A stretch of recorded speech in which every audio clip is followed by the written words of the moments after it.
तब इधर एक हट्टा कट्टा सा आदमी काला चश्मा लगाकर खड़ा था। उसकी आंखों पर चश्मा, गले में सोने की मोटी चेन। अभी अभी खबर मिली है कि टाइगर लौट आया है। आप पे हैं तो अभी नहीं, अभी अभी तो आया है, थोड़ा उछलने कूदने दो। पर हाँ, इस बार पिंजरे में डालने की गलती मत करना।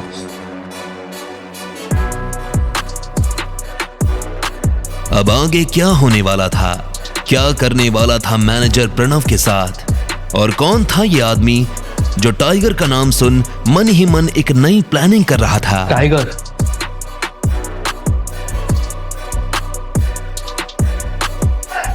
मैनेजर को जब पता चला कि प्रणव ने अभिनव के साथ क्या किया था तो उसका दिमाग गर्म हो गया।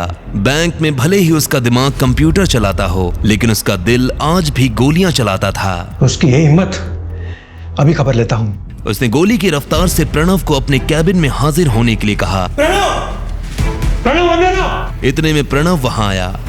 क्या किया तुमने? ये साहब जो चेक लेके आए थे, किससे पूछ के फाड़ा? सर, ये आदमी डिलीवरी वाला है, बैंक में फर्जी चेक लेके आया था। इसे क्या लगता है? हम लोग ने यहाँ लॉटरी सिस्टम चालू रखा है और मैंने इसके चेक की इंफॉर्मेशन कंप्यूटर में चेक की थी, कोई डेटा रिलेवेंट हुआ ही नहीं। सच बोल रहे हो? हाँ सर। ये डिलीवरी बॉय जिसका चेक लेके आए थे, जानते हो किसका है? अकरम सर का। क्या सर? हाँ, और इनके साथ जो तुमने किया वो तो ठीक है, लेकिन अकरम सर को मालूम पड़ेगा कि तुमने उनके चेक का क्या हाल किया है, तो वो तुम्हारा क्या हाल करेंगे, जानते हो ना? चेक कहाँ है? सर, ये रहा चेक। तुम्हारी हिम्मत कैसे हुई? अब एक काम करो, टेप से इस चेक के टुकड़े को, एक एक टुकड़े को अच्छे से जोड़ो। क्या सर? हाँ, और ये असाइनमेंट के बाद मैं तुम्हें नौकरी से निकाल रहा हूं। You will be fired! Sir, लेकिन मैंने क्या किया है? नौकरी से निकाल दूंगा ये तो सुन लिया, लेकिन उससे पहले जो मैंने कहा वो सुनाई नहीं दिया। अगर उसे पता होता कि उसे इन्हें फिर से जोड़ना पड़ेगा तो वो इतना फाड़ता ही नहीं। प्रणव ने मैनेजर की तरफ देखा। ये चेक अकरम सर का है, इससे अच्छे से जोड़ना, और जरा भी गड़बड़ की तो तुम्हारे पिछवाड़े पे लात मार के ऐसा बाहर भगाऊंगा कि दुनिया की कोई भी बैंक में जाकर काम नहीं कर पाओगे। उसने घबराते हुए अभिनव को देखा। प्रणव को अकरम से चेक और मैनेजर की भाषा दोनों ने हैरान कर दिया था, और फिर चेक के टुकड़े जमाना शुरू कर दिया। अभिनव को अंदर ही अंदर महसूस हो रहा था कि वो अपनी शिकायत लेकर मैनेजर के पास आया था, लेकिन प्रणव ने न जाने ऐसे कितने ही अभिनव के साथ ऐसा गंदा व्यवहार किया होगा। उधर प्रणव को समझ नहीं आ रहा था कि बलराज और उसका मैनेजर एक फटीचर से डिलीवरी बॉय की मदद क्यों कर रहे थे। आखिरकार प्रणव ने चेक को बड़ी मेहनत से जोड़ा। I'm really very sorry। वैसे टाइगर, आप इतने साल कहाँ थे? पहले तुम मुझे ये बताओ कि तुम मेरे पापा से कैसे जुड़े हुए हो? मैं उनकी टीम का हिस्सा हूँ। सुनो, टाइगर वापस तो आ गया, लेकिन मोंटी के आने तक किसी को भनक भी नहीं लगनी चाहिए, वरना गेम हो जाएगा। बलराज सर सही कह रहे हैं। हम शेरों के बीच एक भेड़िया घुस आया है, जो आपकी हमारी सारी खबर हमारे दुश्मनों को देने वाला है, इसलिए संभल के रहना होगा टाइगर। भेड़िया मतलब जासूस? हाँ, इसके बारे में मोंटी तुम्हें डिटेल में बताएगा। तब तक तुम गुफा से बाहर आना नहीं, और आओ तो अंधेरे में। इस बीच हमें तुम्हारे पापा यानी हमारे संजय के कातिल के बारे में हमें पता लगा, और साथ ही ये भेड़िया। अभिनव के मन में इन दोनों चीजों से जुड़ा बस एक ही नाम आया, मोंटी।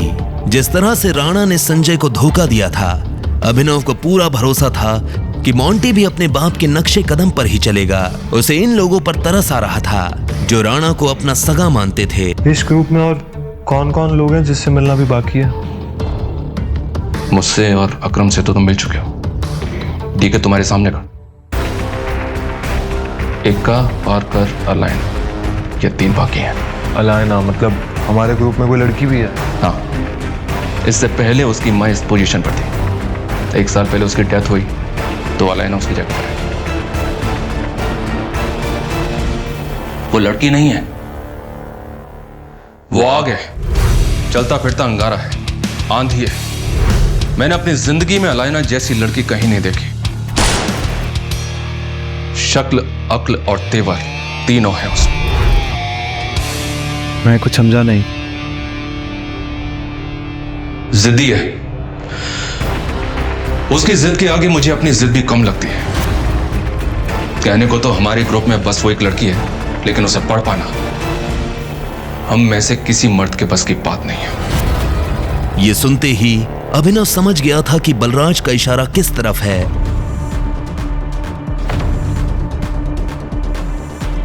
अलायना को यह मनवाना कि वो टाइगर है, अभिनव के लिए भारी होने वाला था। फिर भी अभिनव को यह चैलेंज लेने में मजा आ रहा था।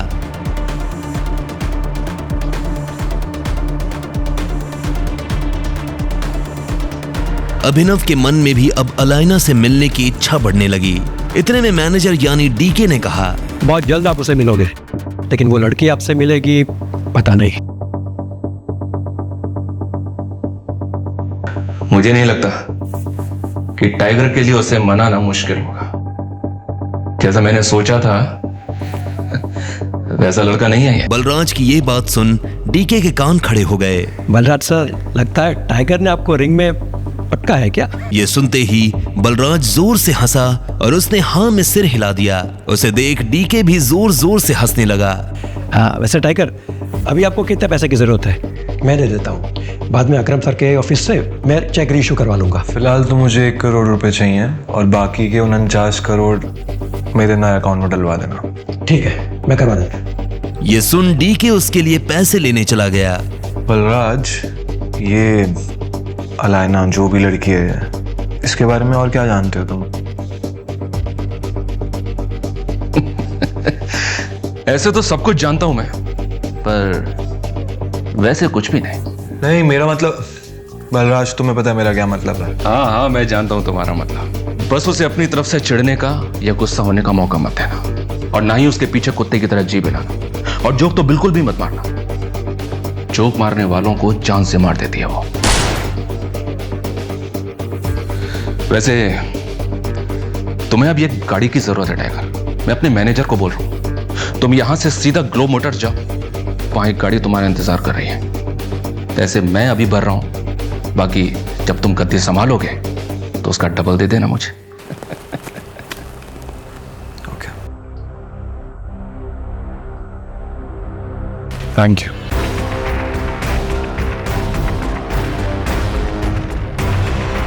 उसने बैंक से पैसे लिए। जल्दबाजी में वो बलराज से यह पूछना भूल गया था कि बलराज ने उसके लिए कौन सी गाड़ी बुक की थी।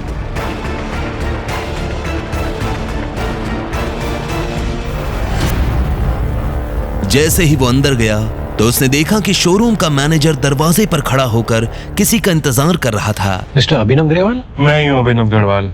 ऐसा, आइए प्लीज, चलिए।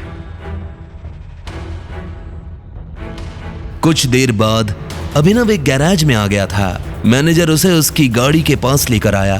सही है गाड़ी, मैं पेपर्स रेडी करवाता हूँ, तब तक गाड़ी देख लीजिए। वो एक बहुत ही महंगी सी गाड़ी थी। बलराज ने जानबूझकर उसे पुराना करवाया था ताकि कोई भी अभिनव पर उसकी गाड़ी की वजह से शक न करे। पर जब अभिनव ने गाड़ी के अंदर देखा तो उसे बहुत अच्छा महसूस हुआ।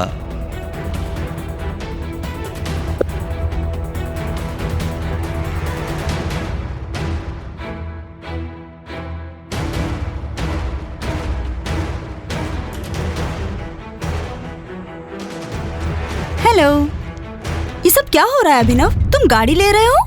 तुम कौन हो और तुम क्या चाहती हो? अरे, मैं चाहत, तुम्हारी वाइफ की फ्रेंड। अभिनव ने चाहत को अकरम की पार्टी में देखा था।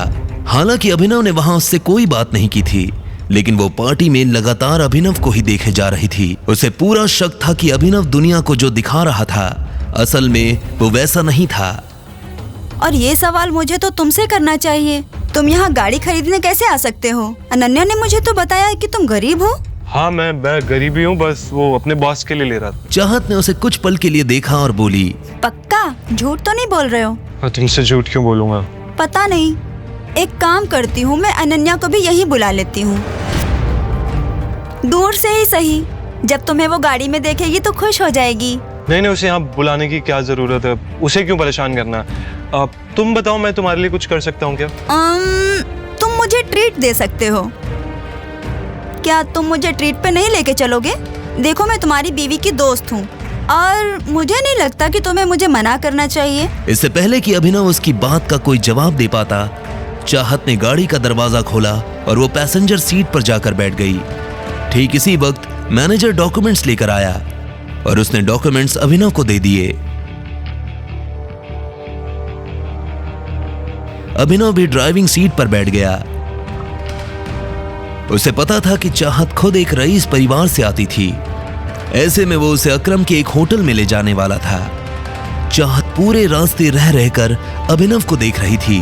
अभिनव को समझ नहीं आ रहा था कि वो उससे चाहती क्या है। अभिनव की गाड़ी अकरम के होटल के नीचे पार्क हुई।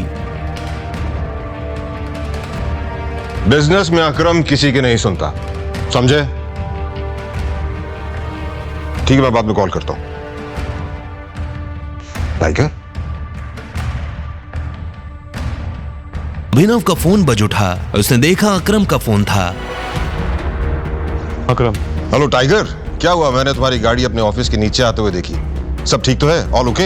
हाँ, वो एक्चुअली मैं होटल में किसी के साथ लंच के लिए आया था। हाँ, वो मैंने देखा। तुम एक काम करो, सबसे पहले तुम ऊपर मेरे ऑफिस में आओ। मैं तुम्हें अपना वीआईपी कार्ड देता हूं। तुम दोनों को वीआईपी ट्रीटमेंट मिलेगा। क्या हुआ, चले? तुम यहीं रुको, मुझे एक इम्पोर्टेंट काम है, मैं वो निपटा कर आता हूँ। चाहत उसे जाते हुए देख रही थी। वो अच्छी तरह से जानती थी कि यह अकरम का ऑफिस है, लेकिन अभिनव वहां क्या करने जा रहा था और अकरम ने उसे किस कारण ऊपर बुलाया था। चाहत को अभिनव पर शक हो रहा था। अब आगे क्या होने वाला था? क्या चाहत को अभिनव की असली पहचान के बारे में पता चल जाएगा और क्या थे चाहत के इरादे? आगे की कहानी जानने के लिए देखें अगला एपिसोड सिर्फ पॉकेट एफएम के यूट्यूब चैनल पर, और द रिटर्न ऑफ टाइगर के सारे एपिसोड्स को सुनने के लिए डिस्क्रिप्शन में दी लिंक से डाउनलोड करें पॉकेट एफएम ऐप।